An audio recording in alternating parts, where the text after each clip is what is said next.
खराब मौसम के चलते लोगों को कई तरह की बीमारियां हो जाती हैं और ऐसे में वो बीमारियों की चपेट में आ जाते हैं। खास तौर से खांसी, जुकाम और बुखार ने ज्यादातर लोगों को परेशान किया हुआ है इस सर्दी भरे मौसम में। कई लोग इन छोटी छोटी बीमारियों पर ध्यान न देते हुए किसी भी केमिस्ट के पास जाकर दवाई ले लेते हैं, तो कई लोग बिना दवाई के घर पर देसी इलाज कर इन समस्याओं से छुटकारा पाना चाहते हैं। लेकिन क्या आप जानते हैं कि खांसी एक बड़ी गंभीर बीमारी है जिसके एक बार होने से इससे छुटकारा पाना आसान नहीं होता। खांसी जुकाम एक रक्षात्मक प्रणाली है जो वायु मार्ग से बलगम, धूल अथवा धुएं को साफ करने के लिए होती है। लेकिन जब खांसी 2 हफ्ते से ज्यादा लंबे समय तक बनी रहती है तब इसका डायग्नोस्ट टेस्ट कराना महत्वपूर्ण हो जाता है।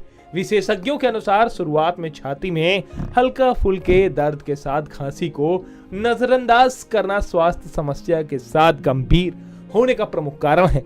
डॉक्टर समारिया के बेहतर खांसी प्रबंधन के नियम है जो उन्होंने जोर दिया है। उन्होंने कहा, अगर खांसी लंबे समय से आ रही है और साथ ही बलगम में खून निकल रहा है तो डॉक्टर से अवश्य विचार विमर्श करना चाहिए।